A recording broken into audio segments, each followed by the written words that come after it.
Hi everyone, welcome back to another video. আজকে আমরা শিখব জেন্ডার।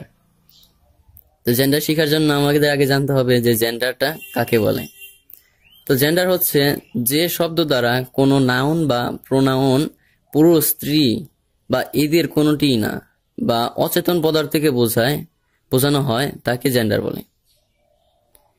তাহলে বুঝতে পারলাম যে এটা পুরুষ, স্ত্রী মানে নাকি স্ত্রী নাকি কোনটি নয় নাকি উভয়, এই জিনিসটা বোঝায়, তখন সেটাকে জেন্ডার বলে। তো এই জেন্ডার হচ্ছে 4 প্রকার। একটা ম্যাসকুলিন মানে পুরুষ জাতি, ফেমিনিন মানে স্ত্রী জাতি, কমন মানে হচ্ছে উভয় লিঙ্গ বা উভয় জাতিকে বোঝায়, স্ত্রীকে বোঝাইবো এন্ড স্ত্রীকে বোঝাইবো এন্ড পুরুষদেরকে বোঝাইবো। আর একটা হচ্ছে নিউট্রাল জেন্ডার, এটা কোনোটি নয়, অচেতন পদার্থ যেটা জড় বস্তু বলি আমরা। তাহলে এই 4 প্রকার হচ্ছে আমাদের জেন্ডার আছে। তাহলে এই 4 প্রকার জেন্ডারকে আজকে আমরা বিস্তারিত একটু আলোচনা করব। তাহলে কি ম্যাসকুলিন জেন্ডার? তাহলে ম্যাসকুলিনটা কি? যে নাউন বা প্রোনাউন দ্বারা পুরুষ জাতিকে বোঝায় তাকে ম্যাসকুলিন জেন্ডার বলে। যেমন বয়েজ, ফাদার, টাইগার, লায়ন। তাহলে বয় মানে শিশু, ফাদার মানে বাবা, টাইগার মানে বাঘ, আর লায়ন মানে হচ্ছে সিংহ। এটা হইতেছে আমাদের ম্যাসকুলিন জেন্ডার, মানে সবাইকে পুরুষ জাতিকে বোঝাইছে। তারপর কি আছে? ফেমিনিন। ফেমিনিন মানে হচ্ছে যে স্ত্রী জাতি বা স্ত্রীদেরকে বোঝায়, যারা মহিলা আছে তাদেরকে বোঝানো হয়। তাহলে কি আছে?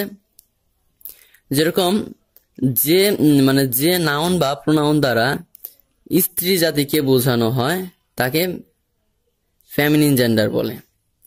তাহলে যেরকম কি আছে গার্ল, টাইগ্রেস, কুইন, এগুলো প্রত্যেকটাই আছে ফেমিনিন জেন্ডার।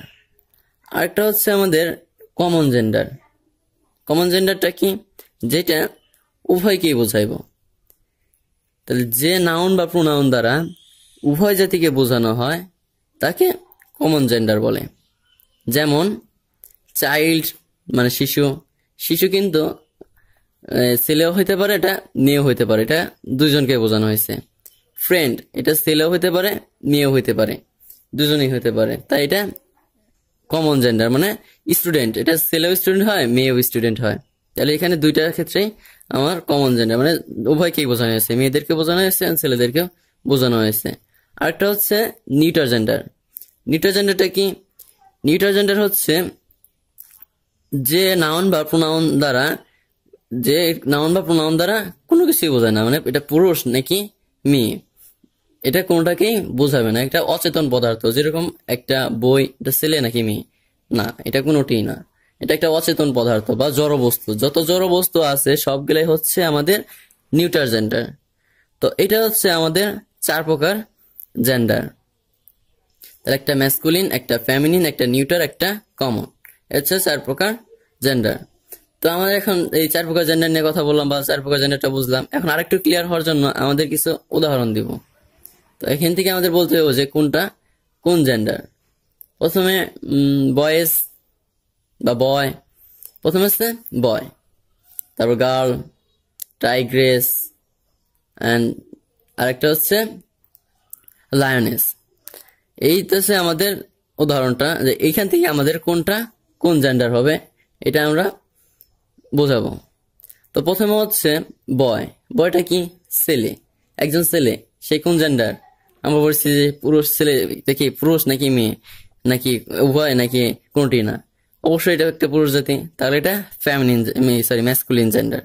আরেকটা হচ্ছে যে গার্ল। গার্ল এটা কি?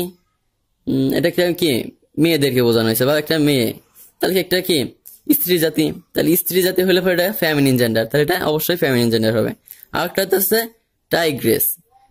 আমরা পড়েছি যে টাইগার মানে বাঘ আর টাইগ্রেস মানে হচ্ছে বাঘিনী, তাহলে কি বাঘিনীটা কি? অবশ্যই এটা মহিলা বা স্ত্রী জাতি বা স্ত্রীলিঙ্গ, তাহলে এটার জন্য হইতেছে ফেমিনিন জেন্ডার। আবার যদি কুইন পড়ি তাহলে কুইনটা হচ্ছে একটা ফেমিনিন জেন্ডার, মানে একটা রানীকে বোঝানো হয়েছে। বা আবার যদি দেখি যে লায়নেস, লায়নেসটা হচ্ছে আমাদের কি সিংহী। সিংহীটা কি হয়? সিংহীটা হচ্ছে একটা মেয়েকে বোঝায় বা একটা স্ত্রী লিঙ্গকে বোঝানো হয়েছে, তার জন্য এটা ফেমিনিন জেন্ডার। আশা করি আপনারা বুঝতে পারছেন। ভিডিওটি ভালো লাগলে পরে লাইক কমেন্ট শেয়ার করে আমার পাশে থাকবেন।